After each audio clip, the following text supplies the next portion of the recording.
امن درباز بویده شانده که مالای زدین آلمانیا سردان باشوری کردستان کرنه و هن هفدیتن پیکانینه. عثمان گودن سروکی مالا ازدیان لکالکار لآلمانیا نها میوان میل استودیو برس عثمان خیراتی. خیر خدا سردان و سردان اکیکر که پیشوازی وکر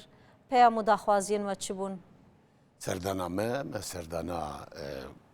کردستان کر باشوری کردستان آزاد. جبر کو شنگال اونزانن روشاوی افسال کو چند ماه دبن دست داعش دبو کو هاتا آزاد کرن پشتی جای شنگاله ام هاتن ما گلک دزگه پیوندی دار هزه پیشمرگا حتی نیجا پیهری پیشی سروکاتیا حرمی پیشوازی ما کرن زیارت کرن ما دستخوشی لوان کر ما ازدی دیتن ما گلک دزگه جدا جدا را ما چاپیکتین کردن و سپاسیا پیشمرگی قهرمان کرد سپاسیا او مروی کلوی دری خورا گرتن کی دوی شریده کی چکر به کو داش شنگال درخست به ما سپاسیا همیه. چی کنترل کردنی و سردان شنگالی کرد؟ بله. و چه دید؟ چه بو شنگال؟ شنگال ویران بوده، تالان بوده، خراب بوده. شنگال با کشور جهانی یکی دو سال شنگالی هاتیه. شنگال از چند جاره چوم شنگالی اف به 6 ساله هرتم سه 4 جاره از چوم از وی جاره چوم هلبت گلک خمگین بوم.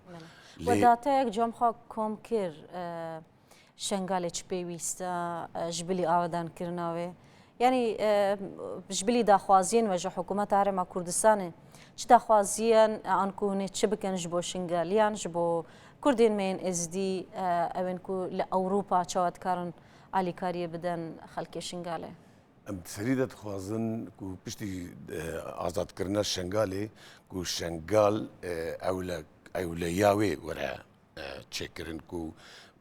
وره پاراستن به هر آوایی آوادانیاوی هجد نوا باجر گلک زور بجی کارن جکی دنیل که لکه شنگال جکی نو وره آوادان کرن و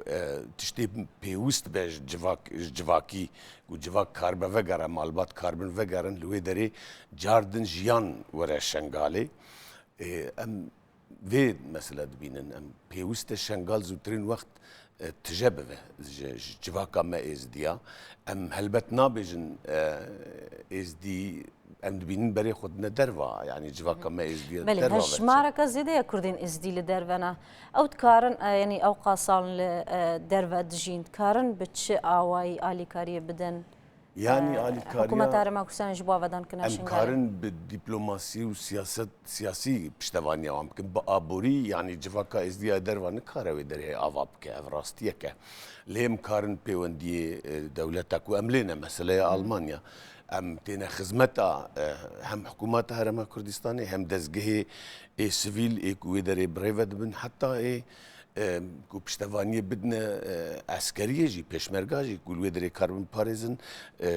ورا آوادان کرن يعني وك آبوري ازدي دروان كارن تكلين وا برخراون خرخوازي ينخوا بخش را چوایا جبوكو اوجي آلي كاري مادي پیشکشی و تكلي مجالك باشن جزال شاب بترو تفولكا مثل جراد بيجن يا جواكا قفل خواري لألمانيا بوانا تكلي مجالك باشن تكلي ما بده بارتي سياسة مداري ألمان رأيكو كاروان بكاربين تخنا جياني گلک باشن. ده پلانا وده های کمپینه که راگینن جبو صندوقی که دانن با کم کردن آلی کاریان. لآلمانیا. لآلمانیا. اری والله هم دخوازن هر کس آلی خواه آبوری به چد به برای به چه کاری به پشتوانیا جواکا شنگالی بگشتی ازده جی ازدین الوی داره لی به فرق وجوده بتواره وره کرن. چه پرابن چه جلبن چه دو ببرا يعني تاني ما دهنا قالك إنسان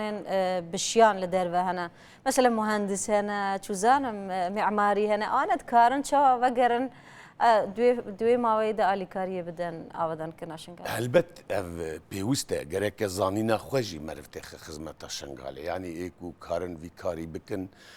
آوادانی بکن ام بانگل وریلوان کن ورن شنگال گلک درتینه سری درتینه جادا جیا دجفن دبجنامه شنگاله آواکن آزادکن خلاصکن شنگال الکولانی آلمانیا مرورونی و جوینا خلاص نابه آزاد نابه و آوادان نابه گرک مرور شنگال دجیوی ده بوینه و همه تشتی خود تیخ خدمتا وی ملتی وی ولاتی وی جواکی یعنی گوتنه تجی تنه لیره بانگوازینه یعنی توی بزوری آلمانیا توی کار کی بکی بوی ما بسته هل بس از المانیا دجیم 36 سال از مالبات ملوره ام بورو ام بشک ام بونه بشک جواکا آلمانیا لی او ولات میه کردستان ولات میه ام چی گاوا پیوست به ام حاضرن خدمتا کرد و کردستانی بکن لی ام مجبورن وگرن لی دنیا پچوک روه یعنی گاوه کی کی بخواز الویدره د کی جانواری ده به براو سیاسی به خدمت به کار بکت چی بکه اسکر به پیشمرگه به شروان به چی هر تش بچوک کاره وره برا ایکو ناشغلن بتایبت الویدره گلک مروف هنه ناشغلن جی یعنی کار جی حتى مالي ناكن وناينا فرجي از حيري لوان ماما يعني قريك ورنا الشنغالي از حمية دعوتي جهاي الشنغالي وباجار الشنغالي تكم ورن ام تب هفرا افادانك بله اف اخوانا كتبوش بو